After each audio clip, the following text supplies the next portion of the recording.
जय माई की मित्रों, मैं आशुतोष देवलिया संपूर्णानंद स्वागत करता हूं अपने चैनल महाविद्या तंत्र साधना में। मित्रों, किसी ने कमेंट किया था कि सीताराम के जो जप किया करते हैं लोग बाग, उसके अनुभूतियां बताइए, तो उसी के बारे में चर्चा करते हैं। मेरा सोचना ये है कि जो हमारे पास सरल चीज़ें उपलब्ध हैं उनका फ़ायदा उठाया जाए और उनसे ही बेस्ट रिजल्ट निकाले जाएं, जिससे कि जन सामान्य जो है बेनिफिट हो। अब जन सामान्य, अगर आप सोचिए आपके पास वो पावर नहीं है, आप दीक्षित नहीं हैं, आप अधिकारी नहीं हैं और कठिन मंत्र कर रहे हैं जिनमें बीज मंत्रों से भरा हुआ है, जिनमें ध्वनि है मारे मारे घाते घाते, और 50 बीज मंत्र हैं, माला मंत्र हैं कर रहा है आदमी, सावर मंत्र कर रहा है जिसमें दुहाई हैं कठिन कठिन। आपके गुरु नहीं है और मेरी भक्ति गुरु की शक्ति कर रहा है, और फिर उसके बाद चोट खा रहा है, परेशान हो रहा है, नेगेटिव शक्तियों को अपने पास जोड़ रहा है। वो तो माँ है, वो तो पिताजी हैं। इस चीज़ों से बचने के लिए हम बिल्कुल साधारण चीज़ें, कीप इट सिंपल वाला फार्मूला अपना है, तो हम उसको सिंपल रखने की कोशिश करते हैं कि आप सिंपल रहें और वो चीज़ आप कर सकें। तो हमने बताया था कि सीताराम, सीता जी और रामचंद्र जी, लक्ष्मी जी और विष्णु जी, सिंपल सा है, तारक मंत्र है, लोगों को तार देने वाला मंत्र है। अदीक्षित के लिए कर सकते हैं, कोई दिक्कत नहीं है, क्योंकि नाम जप है, सब कोई करे। उससे चमत्कारिक रिजल्ट मिले हैं लोगों को। तो हमने कहा था कि पूर्वजों को अमावस्या को या पितृपक्ष में आप सीताराम करके दीजिए। तो बहुत लोग सीरियसली लेते हैं, बहुत लोगों ने वो वीडियो देखा ही नहीं। चमत्कारिक चाहिए लोगों को, ठीक है, कोई दिक्कत नहीं, जिसने देखा उसने किया, और लोग हम बताते हैं तो करते हैं, जो फिर आते हैं समस्या होती है तब वो करते हैं। तो ये जो अनुभव है, नाम ले रहा हूँ बिल्कुल सही परिचय के साथ, इसमें कोई छुपाने वाली बात नहीं है, कोई किन्नरी साधना वाला अनुभव नहीं है कि हम आपको उनका नाम छुपा लें। उनका नाम है श्री डॉक्टर राहुल जैन, प्रोफेसर हैं इंजीनियरिंग के, किसी इंजीनियरिंग कॉलेज में आगरा में पढ़ाते हैं। बहुत समय से जुड़े हुए हैं और अब तो उनकी दीक्षा हो गई है माई के क्रम से, अष्टोत्तर शतनाम भी खूब किया है। उन्होंने कहा भाई साहब हम कर लें सीताराम का जप पितृपक्ष में। हमने कर लो, कोई दिक्कत की बात थोड़ी।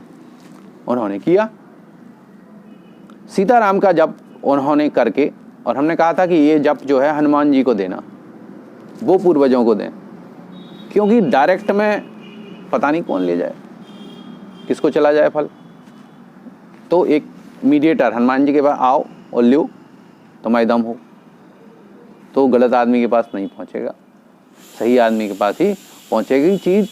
इसीलिए शंकर जी का बताया, अगर शंकर जी का जप करें तो भैरव जी को दे दें, भैरव जी दे देंगे जिसको देना होगा, जिसके पास पहुंचना होगा उसका फल। तो किया उन्होंने, किया, 1 दिन 2 दिन 20 माला रोज करते थे, 2000 का जप देते थे। जब पूर्ण अमावस्या हुई पितृपक्ष की, उन्हें उनकी दादी ने स्वप्न दिया, बेटा आपने जो दिया वो हमें मिला और हम खुश हैं।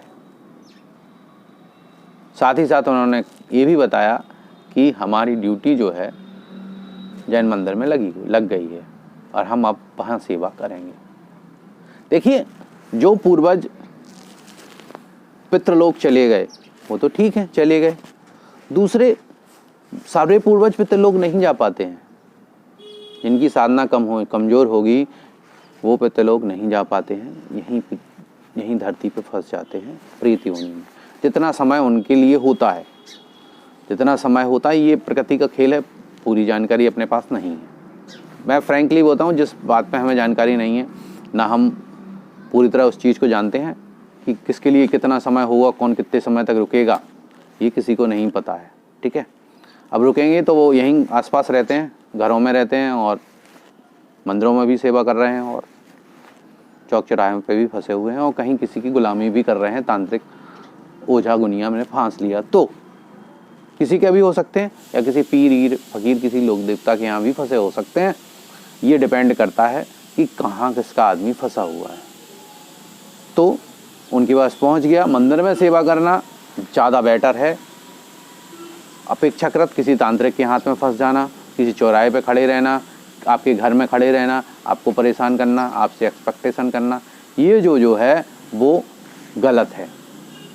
तो उनका जो जप था चमत्कारिक रूप से उनकी दादी को मिला और वो दादी जो है सेवा में चली गई। मंदिर में सेवा करेंगी तो सुरक्षित भी रहेंगी और जितने समय उन्हें रहना होगा उससे उन्हें लाभ होगा।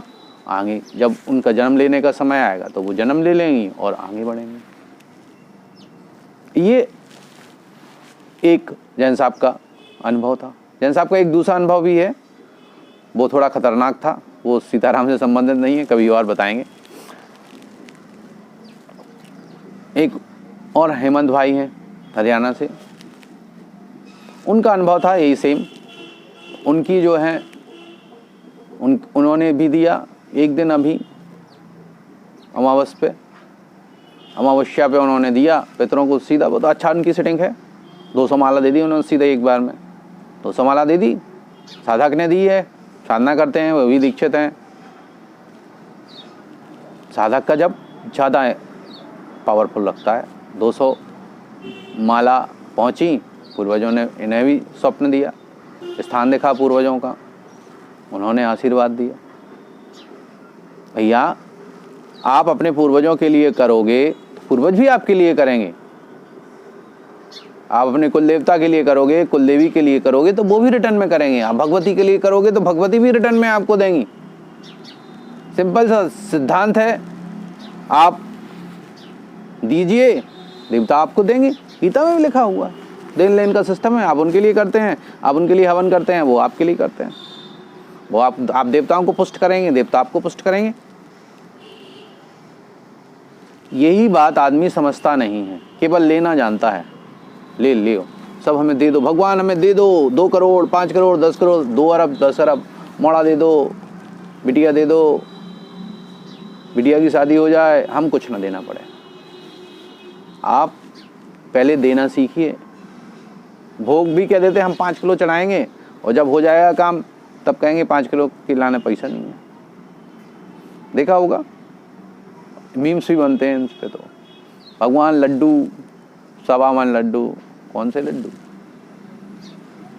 यही मेंटलिटी है। इससे बेटर है आप देना सीखिए, पुरखों को, कुल देवता को, कुल देवी को, और अपने देवताओं को भी। हमारा यही उद्देश्य है कि आप सबको दें, रिटर्न में वो भी आपको देंगे, ये गारंटेड है। तो करते रहिए। जय माई की। अगर वीडियो पसंद आया हो तो लाइक कीजिए, शेयर कीजिए, सब्सक्राइब कीजिए।